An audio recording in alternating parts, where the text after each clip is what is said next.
Lucas capítulo 7. Leremos versículos 1, o primeiro versículo, até o versículo 10. Lucas capítulo 1, versículo 1 ao 10, assim diz a santa palavra do Senhor. E depois de concluir todos esses discursos para a audiência do povo, entrou em Cafarnaum. E o servo de um certo centurião, o qual era muito estimado por ele, estava doente e à morte. E quando ouviu falar de Jesus, enviou-lhe uns anciãos dos judeus, rogando-lhe que viesse curar seu servo. E chegando eles junto de Jesus, rogaram-lhe muito, dizendo: é digno de que lhe concedas isso, porque ama a nossa nação, e ele mesmo nos edificou a sinagoga. E foi Jesus com eles. Mas quando já estava perto da casa, enviou-lhe o centurião uns amigos, dizendo-lhe: Senhor, não te incomodes, porque não sou digno de que entres debaixo do meu telhado. E por isso nem ainda me julguei digno de ir ter contigo. Dize, porém, uma palavra, e o meu criado sarará. Porque também eu sou homem sujeito à autoridade, e tenho soldados sob o meu poder, e digo a este: vai, e ele vai, e ao outro: vem, e ele vem, e ao meu servo: faz isto, e ele o faz. E ouvindo isto, Jesus maravilhou-se dele, e voltando-se, disse à multidão que o seguia: digo-vos que nem ainda em Israel tenho achado tanta fé. E voltando para casa, os que foram enviados acharam são o servo enfermo. Amém. Oremos ao Senhor mais uma vez. Senhor, nosso Deus e nosso Pai, Tu és o Criador de todas as coisas. Tu és o eterno Deus, que é santo, santo, santo, Senhor. E toda a terra está cheia da Tua glória. Quem somos nós, ó Deus, diante de tal Deus, tão grande, tão majestoso e tão santo? Senhor, nós não somos dignos, porém, dize uma palavra, Senhor, e seremos salvos.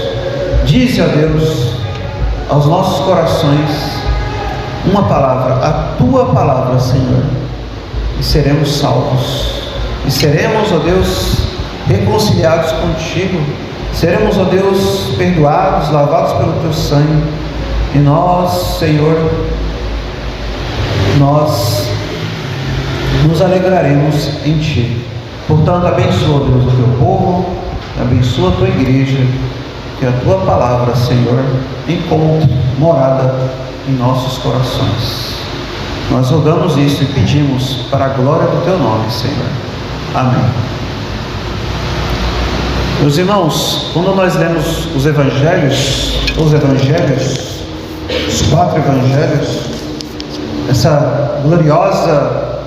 essas gloriosas narrativas acerca do Filho de Deus encarnado, sabemos nós que Ele é o Filho de Deus, Cristo Jesus, o Messias prometido.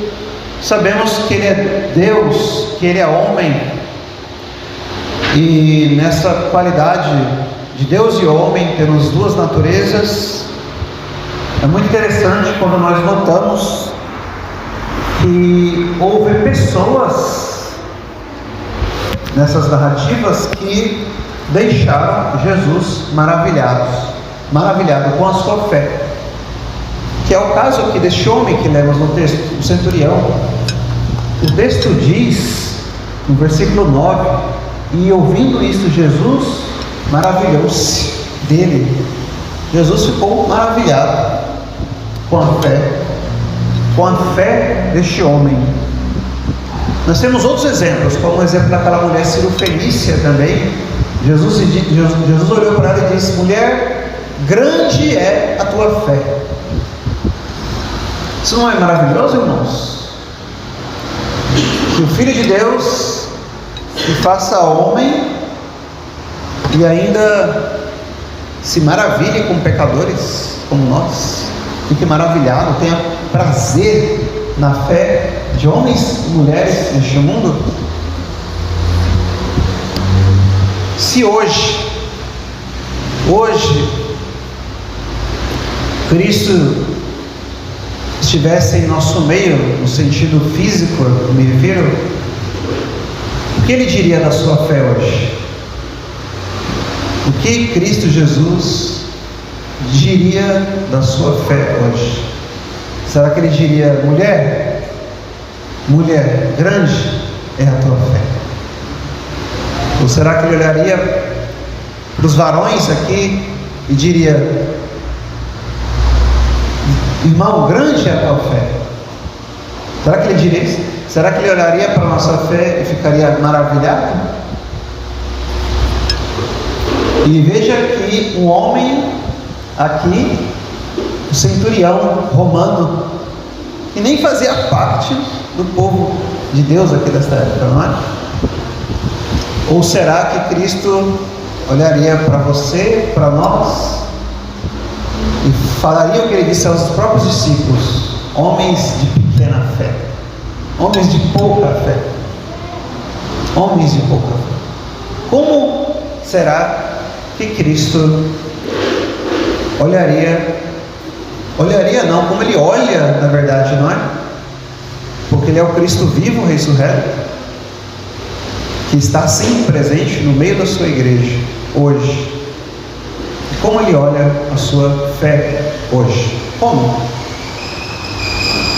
Então, aqui no nosso texto, eu quero destacar para os irmãos 3 coisas importantes na fé desse homem, esse centurião. 3 coisas importantes que nós deveríamos ter em nossas vidas, para que tenhamos uma fé que agrade ao Senhor. Como que a fé desse homem agradou ao Senhor Jesus? Como? Nós vamos ver agora isso nesse texto. 3 coisas importantes, e que essas 3 coisas importantes possam ser examinadas não apenas no texto bíblico, mas na sua vida, em nossas vidas diante do Senhor. 3 coisas importantes. O que essa fé que agrada ao Senhor levou este homem a fazer? O que ele fez? E por que essa fé agradou ao Senhor? Então, 3 coisas importantes. A primeira coisa importante que vemos no texto é que essa fé levou este homem a ser servo dos outros e não servo de si mesmo. Então veja, esse homem provavelmente conhecia algo do Velho Testamento, porque ele edificou a sinagoga, e ele havia ouvido falar aqui do Senhor Jesus. Ele ouviu falar. Versículo 3 diz: e quando ouviu falar de Jesus, enviou-lhe anciãos dos judeus. Ele ouviu falar de Cristo Jesus. E por que esse interesse ele teve no Senhor Jesus? Por causa do versículo anterior, que diz que o servo dele, diz aqui o texto, o servo de um certo centurião o qual era muito estimado por ele, estava doente e à morte. Então este servo dele, o servo do centurião, estava enfermo, e Mateus diz, o Evangelho de Mateus diz que ele estava violentamente enfermo, à morte, à beira da morte. Esse centurião, tendo ouvido falar de Jesus, ele ouviu falar de Jesus e ele enviou o ancião dos judeus para que o Senhor Jesus viesse para curar o seu servo. Então, a primeira coisa que a fé desse homem, uma fé que agrada ao Senhor, a primeira coisa que essa fé faz é tornar este homem servo dos outros e não de si mesmo. Por quê? Porque o servo do centurião, o servo dele, provavelmente o havia servido por tantos anos, por muitos anos, não sabemos, mas por muitos anos provavelmente o servo dele o havia servido. Mas agora o centurião estava a servir o seu servo. Ele então busca, ele se esforça para encontrar uma forma, claro, desse servo ser curado. Então aquele que era senhor agora se torna servo do seu servo. Ele se torna servo do seu servo. Ele procura então servir agora esse criado, esse servo aquele a quem o serviu provavelmente por muito tempo, por muitos anos, a quem ele amava, o servo que ele amava, agora aquele que é senhor se torna servo. Meus irmãos, isso está completamente de acordo com o ensino das Escrituras, com a doutrina que aprendemos das Escrituras e dos apóstolos e do próprio Senhor Jesus. Mas veja que essa é uma doutrina que não é apenas ensinada pelo Senhor Jesus, mas é uma doutrina vivida pelo próprio Senhor Jesus. Não é isso que lemos lá nos Evangelhos? Marcos, Mateus. Quem é o maior no reino de Deus? É aquele que serve. É aquele que serve. Veja, esse centurião se tornou servo do seu servo. E não é isso que vemos na pessoa e na obra de Jesus Cristo? Que sendo o Senhor, sendo Deus, ele não teve por usurpação o ser igual a Deus, mas ele se fez homem. E o próprio Senhor Jesus, ele diz que ele não veio para ser servido, mas para servir e dar a sua vida em resgate de muitos. O Senhor Jesus, Senhor dos céus e da terra, se tornou servo do seu povo, servo da igreja. Você consegue pensar nisso? Para pensar nisso? O Rei da Glória, Salmo 24, ele vem até esse mundo para ser o quê? O seu servo. O seu servo. O Rei da Glória. Nós não temos, irmãos, dimensão do que é o Evangelho. Essa é a verdade. Nós não meditamos profundamente sobre o que é o Evangelho de Cristo, porque o Rei dos Reis, Senhor dos Senhores, se fez homem para dar a sua vida em resgate pelo seu povo. Ele veio para servir. É isso que esse centurião está fazendo. Ele se tornou servo do servo. Você quer ter uma fé? Você quer ter uma fé que agrada a Deus? Que agrada ao Senhor Jesus? Torne-se servo. Tornemos-nos servos uns dos outros. Tem um ditado popular. Existe um ditado popular, os irmãos devem conhecer, que parece que é verdadeiro, né? À luz disso aqui. Conhecem? Aquele que não serve, aquele que não vive, melhor dizendo, aquele que não vive para servir, não serve para viver. Esse homem centurião, ele se torna servo do seu servo. Somos chamados para servirmos uns aos outros. A exemplo deste homem, e acima de tudo, a exemplo de Cristo. Você é servo aqui na igreja do Senhor Jesus? Você serve o seu irmão em Cristo? A sua irmã em Cristo? Você serve o pastor dessa igreja? O pastor dessa igreja serve você? Somos servos uns dos outros. Você serve o seu marido? Você serve a sua esposa? Você serve os seus filhos? Os filhos servem os pais. Somos chamados para sermos servos. Eu quero ser grande. Quantas pessoas querem ser grandes ministros, pregadores, e isso e aquilo, fazer grandes coisas? Não! O Senhor Jesus te chamou para ser servo. O maior no reino dos céus é aquele que serve. É aquele que serve. Então ele se tornou servo do seu servo. Ele procura agora servir o seu servo.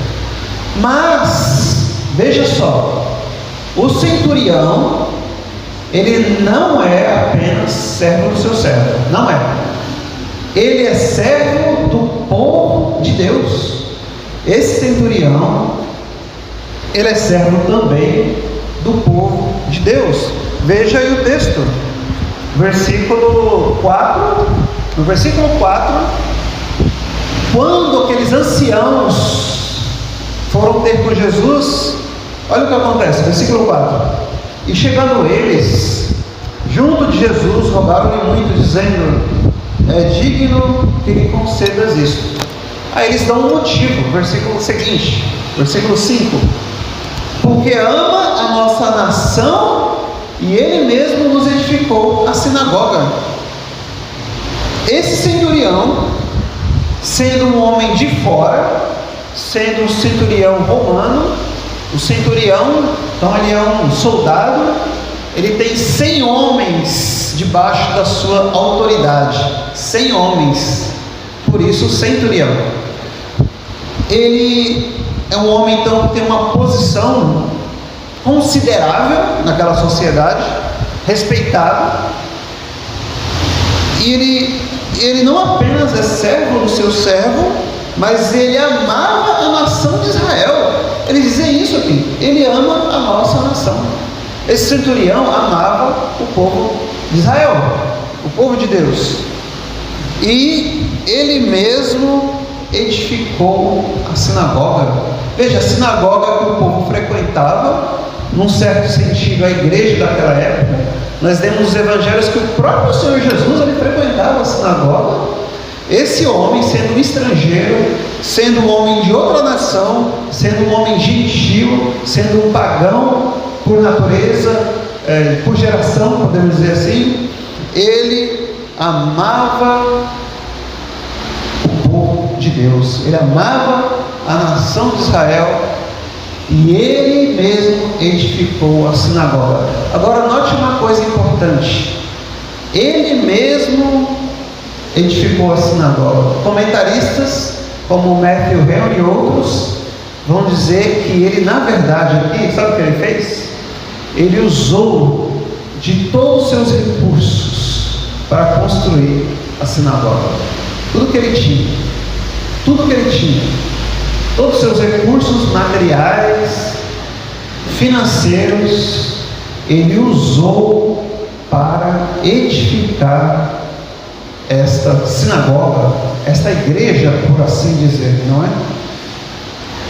Com seus próprios recursos, ele construiu a sinagoga. Veja, ele amava então Israel e ele construiu a igreja dele. Ele construiu a sinagoga.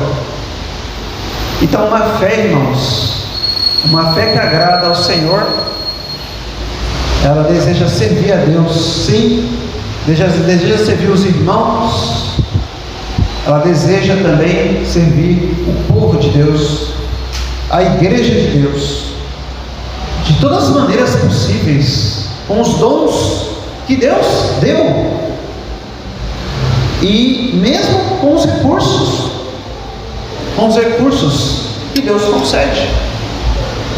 E Deus concedeu a este homem. Ele tinha uma certa posição, sim, mas essa posição dele, que ele tinha na sociedade aqui como centurião, os recursos que ele possuía, ele utilizou, ele usou para servir o povo de Deus, servir a igreja de Deus. Ele mesmo nos edificou a sinagoga. Por quê? Porque ele ama a nossa nação. Você ama a igreja do Senhor Jesus Cristo? Você ama o povo de Deus? Você ama a igreja? Se você não ama a igreja de Cristo, você não ama o próprio Cristo. A igreja é o corpo dele. A igreja é o corpo de Cristo. Você não ama a igreja, você não ama Cristo. Então as pessoas por aí são incoerentes. Não, eu amo Jesus, mas eu não quero saber de igreja, não. Não faz o menor sentido, né? Não faz o menor sentido. Mas você pode dizer assim: eu amo o Senhor Jesus, eu amo a igreja, mas o que você faz por essa igreja? O que você faz por essa igreja? A fé sem obras é morta. O que você faz pela igreja do Senhor Jesus? Meus irmãos, isso aqui é um assunto muito importante, e me parece que muitas pessoas, eu não me refiro aqui aos irmãos, mas muitas pessoas em geral ficam incomodadas com isso, né? E eu não sei porquê. Qual é o problema? De você servir a Deus com também os seus recursos, que a igreja precisa. Esse homem fez isso. Esse centurião fez exatamente isso. Ele serviu a igreja. Aqui, esse povo aqui, ele amava o povo. E tem pessoas que não é bem assim e tal. Será mesmo? Não, mas se eu fizer assim, e se eu der muitos recursos para servir a igreja, vai me faltar, por exemplo, né, as pessoas pensam. Aquela pessoa que não crê que Deus é o Senhor dos céus e da terra. Toda a terra é do Senhor, e tudo que nela se contém, tudo que nela contém pertence a Deus. E em Cristo Jesus Ele nos abençoou com toda sorte de bênçãos espirituais nas regiões celestiais. Você crê nisso de verdade? Você crê que Cristo Ele é o dono de tudo? O Pai deu para Ele, e Paulo vai dizer que nós somos co-herdeiros com Cristo Jesus. Nós somos co-herdeiros. Cristo é o herdeiro, e você é o quê? Co-herdeiro com Cristo. Quer dizer que tudo que é de Cristo é seu também. Então, se a terra é de Cristo, por que o povo de Deus é tão tímido? Porque nós somos tão pequenos, nossa fé é tão pequena. Não, se eu fizer isso, se eu ajudar, se eu fizer isso, é que vai faltar. Como que vai faltar? Se Cristo é aquele que pode multiplicar. Ele multiplicou pães lá, irmãos. Não é isso? No deserto lá, com Moisés, Ele mandou o maná. Você nunca experimentou isso na sua vida? Nunca? Que Deus proveu. Se você está aqui hoje sentado nessa cadeira, nesse local de adoração, se você se alimentou nessa semana, foi porque Deus proveu. Foi porque Deus lhe concedeu essa possibilidade, essa capacidade. Mas Deus, Ele nos chama para termos uma fé ainda maior. E Ele ainda diz lá, através do apóstolo Paulo, que aquele que semeia pouco ele vai colher. Pouco. Você tem semeado no reino de Deus? Irmãos, tem pessoas por aí que distorcem essa doutrina e pregam a infame teologia da prosperidade. Não, o cristão tem que ser rico, isso, aquilo, não sei o que e tal. Essa prosperidade que esse pessoal prega aí não é bíblica, tá? Não é bíblica. É uma heresia, né? A teologia da prosperidade é uma heresia. Porém, irmãos, pelo fato disso ser um erro, não quer dizer que nós não devamos abraçar as verdades das Escrituras. Isso está escrito nas Escrituras: aquele que semeia pouco vai semear pouco. Paulo disse isso. Então você não pode ter medo de servir a Deus com quem você é, com seus dons, com sua capacidade. E não é só material, é em todos os sentidos. Que dons que Deus te deu? Que dons que Deus te deu? Como você está servindo a igreja do Senhor? Algumas pessoas pensam que servir a igreja é pregar aqui na frente. Não é isso apenas, irmãos. Não é. Tem pessoas que têm uma ilusão na cabeça e pensam assim: olha, o pastor está lá pregando, o pregador, né, está fazendo aquele trabalho que é importante, e é importante, claro, e diante de Deus é uma pessoa grande. E isso é o que o mundo pensa. O mundo diz isso. O Senhor Jesus disse o quê? Que no mundo há reis, há senhores, mas entre vós não seja assim. Aquele que serve é o maior do reino de Deus. Não é o reino de Deus, irmãos, não é o contrário daquilo que o mundo prega, daquilo que o mundo ensina. Então, muitas vezes, aquela oferta como da viúva pobre é maior aos olhos de Deus. Muitas vezes o irmão ou a irmã que limpou aqui o chão da igreja, limpou a cadeira, preparou o almoço e assim por diante, muitas vezes aos olhos de Cristo, isso é maior do que muitos pregadores por aí no mundo. Muito maior, porque quem serve é que é maior aos olhos de Cristo. Então não se engane, não se engane, sirva a Deus com os dons que Ele te deu. E outra coisa, peça a Ele que Ele te dê, porque lembra que Tiago diz: nada tendes porque nada pedis. E o que vocês têm, vocês usam para esbanjar os vossos prazeres. Isso diz Tiago na sua epístola. Então, eu quero pedir a Deus, peça a Deus, mas para quê? Para que eu abençoe a igreja, o reino de Deus, o avanço do Evangelho. Então, a verdadeira prosperidade, irmãos, é aquela que busca edificar a igreja, como esse centurião fez. Eu gostaria de ter mais recursos, isso e aquilo, mas para quê? Para você mesmo? É isso que ensina a teologia da prosperidade. Mas você quer porque você quer servir mais o reino de Deus, porque é necessário edificar igrejas, é necessário plantar igrejas, é necessário que o Evangelho seja espalhado pelo mundo. O Senhor Jesus disse isso: o fim virá quando o Evangelho for pregado em toda a terra. Você está trabalhando para isso? Você está cooperando com isso?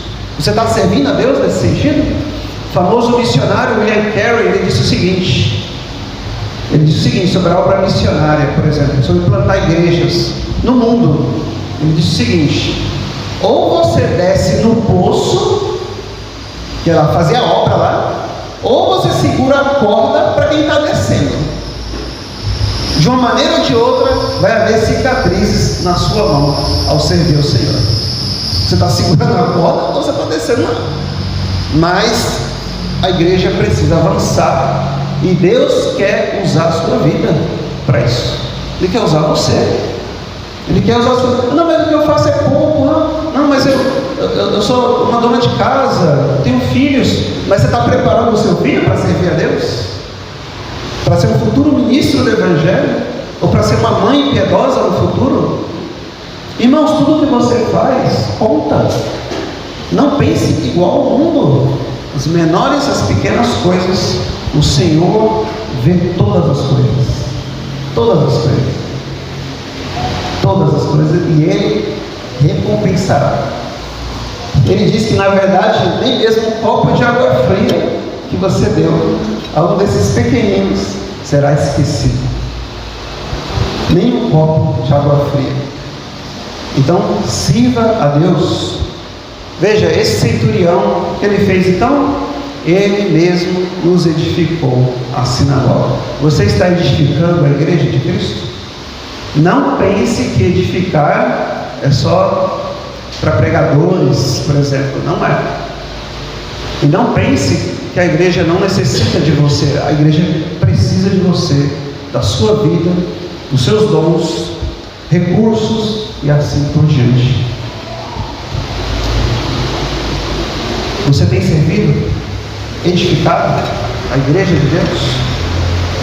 Este homem fez isso. Esta é uma fé que agrada o Senhor. Então, primeira coisa que estamos destacando: A fé desse homem levou ele a ser servo dos outros e não de si mesmo. A sua fé tem feito isso contigo? Mas em segundo lugar, veja aqui comigo no texto, em segundo lugar, o que essa fé também fez com ele foi levá-lo a não considerar a opinião dos outros acerca dele mesmo. A fé dele levou ele a não considerar a opinião dos outros acerca dele mesmo. Por que eu estou dizendo isso? Quando os anciãos vão ter com o Senhor Jesus, o que eles falam para o Senhor Jesus? Veja novamente o versículo 4. Veja novamente o 4. E chegando eles junto de Jesus, rogaram-lhe muito, dizendo: é digno que lhes conceda isso. Então, esses anciãos judeus foram falar com o Senhor Jesus, e o que eles fizeram? Eles destacaram os feitos daquele homem. Ele ama a nossa nação, versículo 5, e ele nos edificou a sinagoga. Eles destacaram para o Senhor Jesus quem era esse homem e o que ele tinha feito.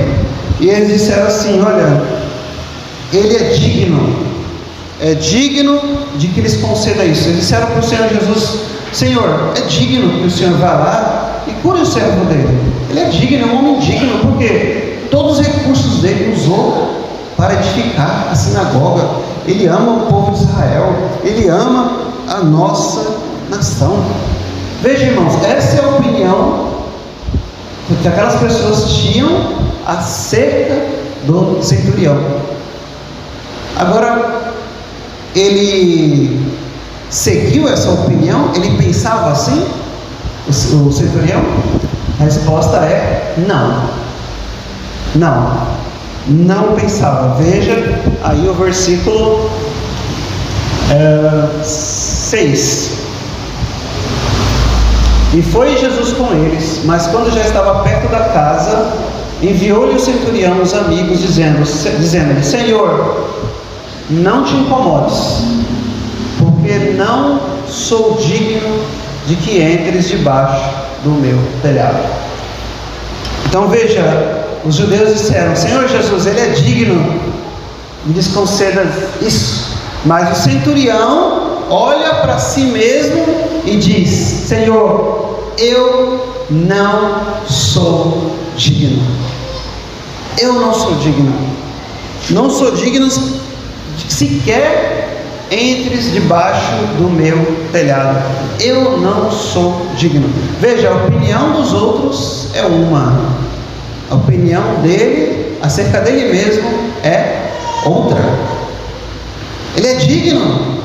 O centurião diz: Senhor, eu não sou digno. Irmãos, essa é uma fé que agrada o Senhor Jesus. Essa fé genuína, ela nos leva a tomar muito cuidado com a opinião dos outros sobre nós mesmos. Tome muito cuidado com a opinião dos outros. Veja, por exemplo, o apóstolo Paulo. Quem é o apóstolo Paulo? O apóstolo dos gentios. Paulo que plantou tantas igrejas. Paulo que escreveu boa parte do Novo Testamento. O grande apóstolo Paulo recebeu revelações, visões, arrebatado até o terceiro céu, etc. O grande apóstolo Paulo. Talvez nós pensamos isso dele, não é? Nós pensamos. Mas qual é a opinião de Paulo sobre ele mesmo? Você já viu? Ele disse? O que Paulo disse acerca dele mesmo? Ele disse o seguinte: olha, esta verdade é digna de toda aceitação, que Jesus Cristo veio ao mundo para salvar pecadores, dos quais eu sou o principal. Paulo diz: eu sou o principal, eu sou o pior dos pecadores. Irmãos, todo cristão, todo crente tem que ter esse pensamento sobre si mesmo. Eu sou o pior pecador da face da terra. Eu sou o pior de todos. Ah, mas o irmão não quero saber. Eu sou o pior. Mas tem não falando de eu sou o pior dos pecadores. Não tem maior pecador do que eu na face da terra. Não tem. É isso que você tem que pensar sobre você mesmo. Você pensa isso? Ou você acha que você é digno de alguma coisa? Se você acha que você é digno de ser salvo, se você acha que você é digno de alguma coisa, você não é salvo. Você não é de Cristo. Você não é. O Senhor Jesus, o Senhor Deus, Ele diz que Ele tem prazer, apesar de Ele ser um Deus sublime, que está no alto e sublime trono, Ele diz que Ele tem prazer naquele que treme diante da sua palavra. Isso significa ser bem-aventurado. Os bem-aventurados que são pobres de espírito é aquele que olha para si mesmo e diz: Senhor, eu não sou digno. Eu não sou digno, Senhor. Eu não sou digno. Tome cuidado com isso. Tome cuidado com a opinião dos outros. Mas aquele irmão, aquela irmã, pregadores ainda tem que ter mais cuidado ainda, não é? Mais cuidado ainda. Já ouviram falar de John Bunyan? John Bunyan, que escreveu o livro Peregrino, dizem que certa vez ele pregou um sermão, desceu do púlpito e uma irmã falou para ele: você é um grande pregador.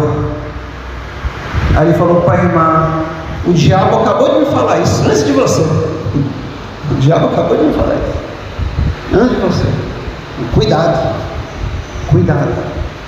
Cuidado com a opinião dos outros. Diante do Senhor, diga: eu não sou digno.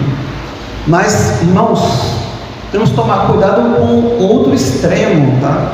Outro extremo, porque o diabo é sagaz, astuto. As astutas ciladas do diabo, o apóstolo Paulo fala. Porque o diabo, ele pode, sim, levantar o ego da pessoa, né? E a pessoa achar que ela é alguma coisa, por um lado. Mas por outro lado, se ele vê que isso não funciona com você, ele vai para o outro extremo e dizer assim: olha, você não é digno mesmo, e você está perdido, e Jesus não te ama, você não tem salvação, acabou para você. O diabo também faz isso, acha que ele é bobo? Ele faz, ele joga você de um extremo para o outro, de um extremo para o outro, e você fica que nem barata tonta, não sabe o que fazer. Por isso, Paulo fala da armadura.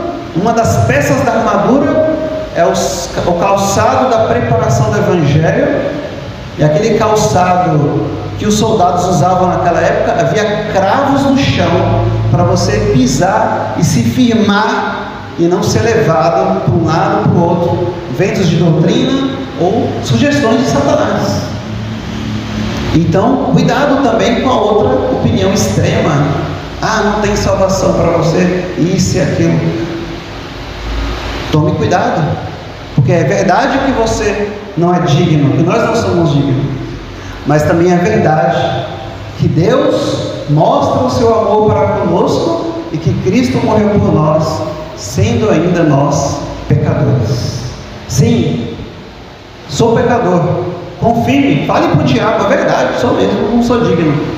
Mas eu tenho um Salvador. Eu tenho Cristo Jesus. Por isso, um certo pregador de vocês diz assim, ele disse assim: toda vez que você olhar para você mesmo e ver que não tem salvação, olhe 10 vezes para Cristo. Olhe 10 vezes para Cristo, porque Ele é o Salvador. Mas eu sou um grande pecador. Cristo é um grande Salvador. Mas eu pequei. Onde abundou o pecado, superabundou a graça de Deus. Então o diabo quer te levar para os extremos. Cuidado com a opinião dos outros. Então a fé genuína, ela leva o crente a entender as Escrituras e crer conforme Deus diz. O que Deus diz? Todos pecaram, somos pecadores, mas ao mesmo tempo diz que Deus amou o mundo de tal maneira que enviou o seu Filho amado, para todo aquele que nele crê, não pereça, mas tenha a vida eterna. Então, irmãos, essa é uma verdade aqui. Essa é uma doutrina verdadeira da palavra de Deus. Nós não somos dignos, mas também é igualmente verdade que Cristo morreu por pecadores. Por que o centurião tem essa atitude? Por que o centurião tem essa atitude de dizer assim: eu não sou digno, apesar das pessoas dizerem o contrário? Por quê? Porque, irmãos, existe algo na vida cristã muito importante que nós precisamos aprender, que é o seguinte: quanto mais você for piedoso, como esse centurião foi, quanto mais santo você for na sua vida, menos você vai achar que é. Entenderam? Vou repetir com outras palavras. A santidade, a piedade, a vida com Deus, santidade. A santidade é algo que quanto mais você tiver na sua vida, menos você vai achar que tem. Entenderam? Quanto mais você tiver na sua vida, menos você vai achar que tem. Acabamos de ler um exemplo sobre isso aqui. O reverendo Evaristo leu Isaías 6. Aqueles serafins não são pecadores como nós, seres santos. Mas se eles são santos, por que eles se cobrem diante de Deus?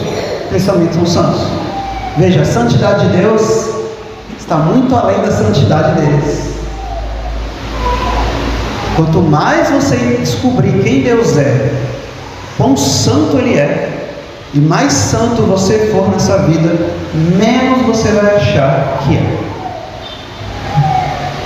Essa é a atitude desse centurião aqui. As pessoas, que homem digno. Senhor, eu não sou digno. Eu não sou digno. Então a vida cristã é assim. Quanto mais você orar, mais você acha que não ora o suficiente. Quanto mais você for santo, mais você pensa que não é santo ainda como deveria ser. Quanto mais você conhece Deus, que é luz, essa luz revela mais ainda o pecado no seu coração. Por isso que tem irmãos que às vezes lê os 10 mandamentos, lê as escrituras, parece que não é nada, né? Mas aquele que lê é quebrantado, esse sim, esse sacrifício agrada o Senhor. Não é isso? O salmista diz, Salmo 51. Então é isso que nós vemos nesse homem, nesse fariseu, nesse centurião. Quanto mais se conhece a Deus, mais se conhece a santidade de Deus, quanto mais eu sou santo diante de Deus, menos eu acho que sou. Como você se sente diante de Deus, diante de Cristo, diante deste Evangelho? Como? Você cresceu na fé? Nesse último ano que passou? Quanto você cresceu na fé? Quanto? Uma das formas de saber é se você se tornou mais sensível ao pecado ou não. Se tornou mais sensível ao pecado? Mais sensível às coisas espirituais? Assim, irmãos, deve ser aquele que está crescendo na graça e no conhecimento de Cristo. Então é isso. Em segundo lugar, a fé genuína, ela não leva em consideração o que os outros pensam. O centurião aqui não ficou preocupado com isso. As pessoas pensavam que ele era digno, mas a opinião dele é: Senhor, eu não sou digno. Não sou digno sequer que entres debaixo do meu telhado. Veja, irmãos, essa é uma fé, a fé é como de uma criança, uma fé humilde, uma fé que agrada ao Senhor Jesus. Mas, irmãos, em terceiro lugar, por último, essa fé, recapitulando, em primeiro lugar, a a fé que agrada ao Senhor Jesus, levou o centurião a ser servo dos outros. Em segundo lugar, essa fé que agradou o Senhor Jesus, levou ele a não considerar a opinião dos outros sobre ele mesmo. Mas em terceiro lugar, essa fé levou ele a confiar em outro, e não em si mesmo, mas em outro. Esta é uma fé genuína. Esta é uma fé genuína. Note o seguinte: quem é um centurião? Centurião, um homem aqui de autoridade. Centurião, 100 soldados romanos debaixo da sua autoridade. Irmãos, talvez alguém aqui já deve ter visto aí, né, histórias, livros, até filmes, um soldado daquela época. Imagine 100, se 100 desses soldados tivesse debaixo da sua autoridade. Não é pouca coisa não. Não é pouca coisa não. Esse homem tinha uma posição, esse homem, esse centurião tinha uma reputação. Era um homem que tinha tal autoridade. Porém, chegou a uma situação que ele não podia fazer nada por ele mesmo. Ele não poderia fazer nada. Seu servo estava à beira da morte. Mateus diz que ele estava paralítico e violentamente atormentado, esse servo, lá em Mateus 8. Essa é a situação. Então, como o homem, mesmo com toda a autoridade que tinha, todo o poder que tinha, ele poderia fazer algo diante dessa situação? Ele não poderia. Ele perdeu toda a autoridade. Ele está diante de uma situação que não tem como ele resolver. Não tem como ele resolver. Ele não pode resolver. Você já foi levado a uma situação assim?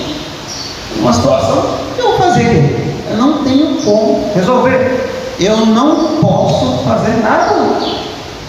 No sentido de nada, no sentido de usar a minha autoridade. Eu não tenho o que fazer, eu não tenho recursos, eu não tenho autoridade para resolver esse problema. Ele não poderia. Esse homem foi levado a essa situação. E Deus nos leva muitas vezes a situações assim, não é? Deus nos leva a situações que você não tem como resolver, você não pode resolver. Mas esse centurião, ele provavelmente, como ele edificou a sinagoga, ele conhecia provavelmente o Velho Testamento, que era lido na sinagoga. Provavelmente ele frequentava a sinagoga, ouvia as profecias do Velho Testamento sobre o Messias. E ele resolveu então crer nesse Messias. Quando ele ouve falar do Senhor Jesus, ele ouviu falar do Senhor Jesus, ele enviou então anciãos dos judeus, enviou depois amigos para falar com o Senhor Jesus. E aqui nós vemos no nosso texto que ele creu no Senhor Jesus. Primeiramente, ele creu na autoridade de Cristo. Veja aí no texto, versículo 7. Por isso, nem ainda me julguei digno de ir ter contigo. Dize, porém, uma palavra e o meu criado sarará. Porque também eu sou homem sujeito à autoridade, tenho soldados sob o meu poder, e digo a este, vai, e ele vai, e ao outro, vem, e ele vem, e ao meu servo, faz isto, e ele o faz. Então ele está dizendo, veja, eu também sou um homem de autoridade, tenho homens debaixo da minha autoridade, soldados, 100 soldados, centurião, 100 soldados. Eu digo a este homem, ele vai, digo a este, ele vai, digo ao meu servo, faz isso, ele faz. Eu sou um homem de autoridade. Então ele diz, eu também sou homem de autoridade. O que quer dizer isso? Eu também. Ele está dizendo que Jesus tem autoridade, não é? Ele está reconhecendo a autoridade do Senhor Jesus. Mas ele está reconhecendo a autoridade do Senhor Jesus no outro nível.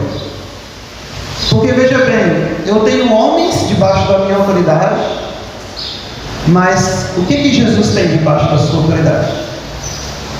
O que Jesus tem debaixo da sua autoridade? Aqui no contexto, a própria enfermidade. Um comentarista escocês disse que é como se as enfermidades fossem soldados debaixo do comando de Cristo. As próprias enfermidades. Nesse contexto, a enfermidade daquele criado e todas as outras enfermidades estavam debaixo da autoridade de Cristo. E esse centurião disse isso, ele reconheceu isso. Mas se você examina as Escrituras um pouco mais, eu te pergunto, o que é que está debaixo da autoridade de Cristo? Você sabe o que é? O Senhor Jesus mesmo disse, ele responde, após a sua ressurreição, o que ele disse? Toda a autoridade me foi dada nos céus e na terra. Toda a autoridade me foi dada nos céus e na terra. Você crê nisso? Você crê que toda a autoridade está nas mãos de Cristo Jesus? Não há nada que não esteja sob ou debaixo do domínio de Cristo, o mediador. Não há nada que não esteja debaixo. Você pode pensar em toda a criação. Pensa nos animais. Todos são debaixo da autoridade de Cristo. Você lembra quando Cristo foi pagar o tributo com Pedro? Pega lá o peixe lá, tira a moeda. Como que pode ser isso? A autoridade de Cristo está até nisso. Sim, está. Cristo olha para os discípulos, até os cabelos da vossa cabeça estão contados. Ele vai expulsar o demônio dos Gesarenos lá, não se lembram? Eles rogam a Cristo, eles oram, eles estão debaixo, já vem os atormentar antes do tempo. Como é isso? Irmãos, todo espírito, todos os demônios estão debaixo da autoridade de Cristo. É Ele que tem a chave da morte e do inferno, está nas mãos de Cristo. E não apenas os espíritos, demônios, enfermidades, os anjos do céu o servem, o adoram, e Ele dá ordem aos seus anjos. Outro dia eu conversei com um irmão, né? Parece que o meio reformado não prega, não ensina sobre isso, mas os anjos estão na igreja, estão presentes na igreja. Os anjos estão todos eles debaixo da autoridade e do domínio de Cristo. E você sabia que quando você sai de casa, você deveria pensar nisso. Você vai passar por aquela porta ali, o pastor vai estar aqui no púlpito, você estará adentrando a um local onde Deus está sendo adorado, e há santos anjos aqui adorando o Senhor, e você vai se unir a eles em culto, em adoração. Aí você vem de qualquer jeito, de qualquer maneira, você não está preparado, seu coração está distante. Não, esses anjos estão aqui debaixo da autoridade de Cristo, e você vai adorar a Deus como? Lembra de Isaías 6? Como você vai adorar esse Deus? Todos eles, irmãos, estão debaixo da autoridade de Cristo. Todas as coisas, todas as pessoas deste mundo, não importa o ateu, o ímpio, todos estão debaixo da autoridade de Cristo. Todos os sistemas deste mundo estão debaixo da autoridade de Cristo. Todos. Mas acontece muita coisa ruim, mas todas as coisas cooperam para o bem daqueles que amam a Deus. Você crê nisso? Esse centurião creu. Esse centurião creu. Ele creu nisso. Irmãos, há situações da vida que você precisa crer nisso e colocar tudo nas mãos dele. Você acha que eu e minha família tínhamos condições de vir para cá, de estar aqui hoje com vocês? Nós não tínhamos, não. Por mim mesmo, eu não teria. Fazer uma viagem que nós fizemos, uma mudança, não temos condições, nós não tínhamos, humanamente, nenhuma.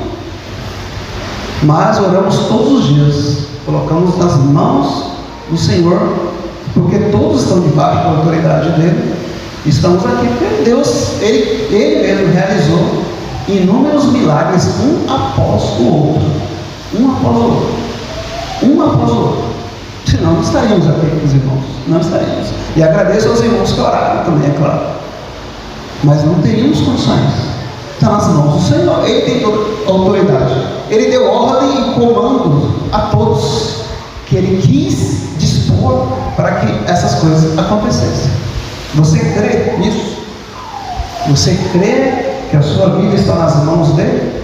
Porque você pode ter dúvidas, ter medo. Não tenha. Não temas, diz o Senhor Jesus para você. Não temas. Crede em Deus e crede também em mim. Ele diz. Por quê? Porque a autoridade está nas mãos dele. Esse centurião, ele crê na autoridade do Senhor Jesus. Eu tenho homens debaixo do meu poder. Eu também tenho autoridade. Ele diz. Quanto mais o Senhor. Quanto mais. Ele descansa, irmãos, nas mãos do poderoso mediador, do poderoso Cristo. É isso que você tem que fazer. É isso que nós temos que fazer. Crer na suprema autoridade do Senhor. Descansar nas mãos dele. E crer e rogar ao Senhor. Senhor, faz isso que eu não posso. Eu não tenho como fazer. Eu não tenho como. Mas tu podes, Deus. Tu podes, Senhor. Tu podes. Faça isso. Creia no poder de Cristo Jesus. Mas, irmãos, uma outra coisa ainda aqui no nosso texto, para nós concluirmos, é que esse centurião, ele crê na autoridade do Senhor, mas ele também crê na palavra do Senhor. Veja o que diz o texto, novamente aí no versículo 7. Versículo 7. E por isso nem ainda me julguei digno de ter contigo. Dize, porém, uma palavra, e o meu criado sarará. Para esse centurião, uma palavra de Cristo era suficiente. Só uma palavra. Mais nada. Uma palavra. Diz, Senhor, somente uma palavra, e o meu servo sarará. Ele crê e somente uma palavra era suficiente. Uma palavra de Cristo. Irmãos, será que nós cremos na palavra de Cristo? Ela é suficiente? A palavra pregada no púlpito é suficiente? Isso aqui é a palavra de Cristo. Cantar salmos é a palavra de Cristo. Habite em vós ricamente a palavra de Cristo, cantando salmos, hinos e cantos espirituais. Quando você lê essas escrituras na sua casa, são as palavras de Cristo. São palavras de vida. São palavras poderosas que curam, que dão vida. Essa palavra é tão poderosa, que é só você ir lá em Gênesis capítulo 1. Como que ele criou todas as coisas? Pela sua palavra as coisas vieram à existência. Haja luz. Pela sua palavra Deus trouxe todas as coisas à existência. Pela sua palavra. E não apenas trouxe à existência, mas lá em Hebreus, a carta aos Hebreus, lá diz que pela sua palavra ele sustenta todas as coisas. Pense nisso por um momento. O que é a nossa vida? O que é a sua vida? que são os seus problemas diante da criação de Deus, do que Deus criou. Olha o tamanho da obra de Deus. E Deus viu que tudo era bom. Ele criou todas as coisas e ainda sustenta todas com vida. Estava comentando com a minha esposa ontem, com uma irmã em Cristo, sobre a importância, né, da natureza, que nós esquecemos de Deus, né, quando nós nos afastamos da natureza. E Cristo, ele usa argumentos nos seus ensinos com base na natureza, né? Olha os lírios do campo, os pássaros.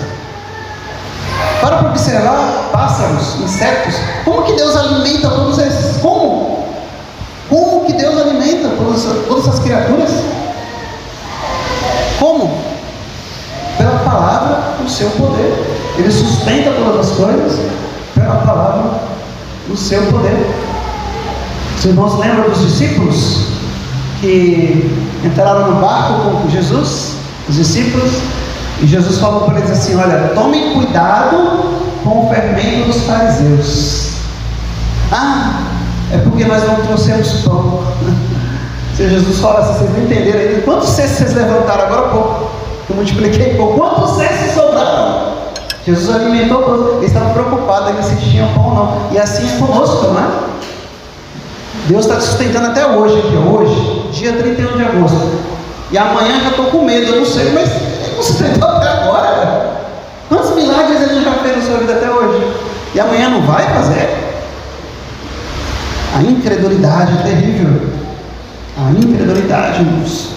A palavra de Cristo é poderosa. Você crê nisso? Então, muitas vezes, quando você estiver angustiado, uma situação impossível de resolver, primeira coisa, recorra às palavras de Cristo. Ore ao Senhor Jesus e diz: Senhor Jesus, eu não sei o que eu vou fazer, eu não sei, eu não posso, não tenho como, mas Senhor Jesus, dize somente uma palavra, Senhor, somente uma palavra. Faça isso, irmão. Abre as Escrituras e ouça a palavra do Senhor. As minhas ovelhas ouvem a minha voz, Ele diz. Abra as Escrituras e ouça as palavras de Cristo para você. E você pode pensar: não, mas não vai resolver assim minha dificuldade, meu problema. Então aí é falta de fé sua, é incredulidade sua, porque só uma palavra dele, sim, é suficiente. Quantos irmãos aqui, talvez mais experimentados da fé, passaram por grandes dificuldades, lutas, e ao ouvir uma palavra aqui de Cristo, aquela situação foi transformada. Por quê? Porque a palavra de Cristo, ela é poderosa. Ela trouxe à existência todas as coisas, e ela pode trazer à existência até mesmo a resolução daquela dificuldade, daquele problema. Você tem, ele pode. A questão é: você crê? Você crê nisso? O Senhor Jesus disse certa vez: crês tu que eu posso fazer isso? O que queres que eu faça? O que queres que eu faça? O que queres que eu faça? O que você quer que Ele faça hoje para você? O que você quer? Ele tem prazer em responder a oração dos santos. O que queres que eu faça? Lembra do leproso? O leproso respondeu para Jesus: Senhor, que eu seja limpo. Jesus respondeu: quero ser limpo. Porque o leproso havia dito para Jesus: se tu quiseres, Senhor, tu podes me tornar limpo. Jesus respondeu o quê? Quero.